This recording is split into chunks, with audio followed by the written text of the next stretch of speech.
En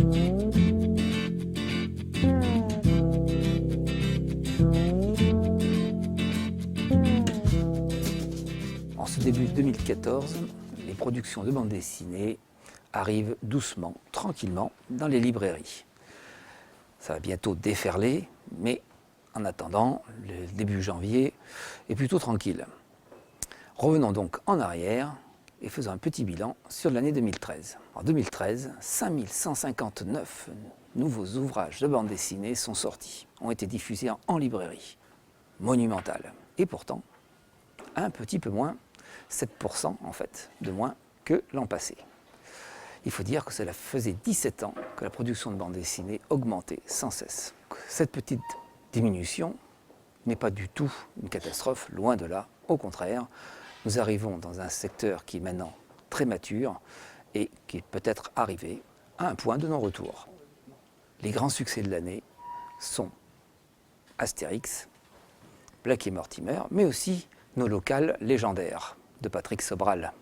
Tiré à 2 500 000 exemplaires, la nouvelle Astérix est désormais dessinée par Didier Conrad et scénarisée par Jean-Yves Ferry, une nouvelle équipe qui travaille sous l'œil bienveillant du créateur graphique de la série, Albert Uderzo, bien entendu.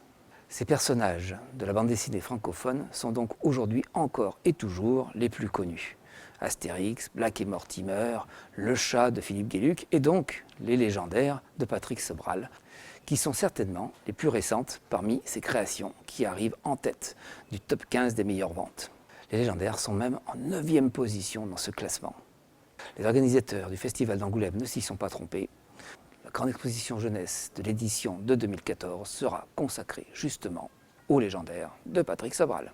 Il faut dire aussi que le 9e art est un réservoir incommensurable de scénarios et les autres arts ne se privent pas pour adapter les bandes dessinées, surtout le cinéma ou la télévision. La vie d'Adèle, palme d'or du Festival de Cannes, par exemple, est l'adaptation d'une bande dessinée.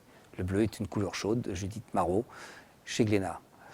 Snowpiercer, un film coréen qui est sorti juste en fin d'année pendant les fêtes de Noël, un grand succès de cette fin d'année, est aussi une adaptation d'une bande dessinée des années 80, parue dans le journal À Suivre, Le Transperce-Neige.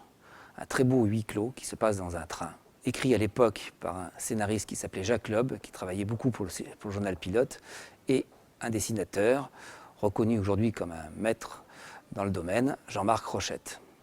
Pour l'occasion, les éditions Casterman ont réédité Le Transperce-Neige dans une belle intégrale qu'ils ont tirée à plus de 20 000 exemplaires, histoire de prouver que cet univers blanc, glacé et mortel, où un train roule inexorablement et lentement, est toujours d'actualité et peut toujours trouver un succès parmi le grand public.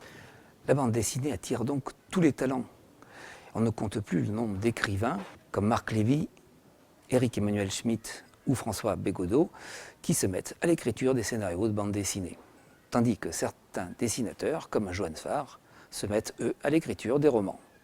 L'inverse est également vrai. On ne compte plus les adaptations en bande dessinée d'œuvres de Camus, de Proust ou de Jean Telet, écrivain plus récent qui a commencé sa carrière comme auteur de bande dessinée. Un va-et-vient continuel qui stimule efficacement le commerce des albums de bande dessinée et de leurs dérivés. Et justement, Jean Telet vient de voir son récent roman Charlie Neuf adapté magistralement en bande dessinée par Richard Guérino aux éditions Delcourt. Le talentueux dessinateur passant sans embâge du macabre au grotesque et du réalisme au comique, afin d'imager les séquences cocasses et burlesques qui côtoient l'horreur et la violence des massacres de la Saint-Barthélemy.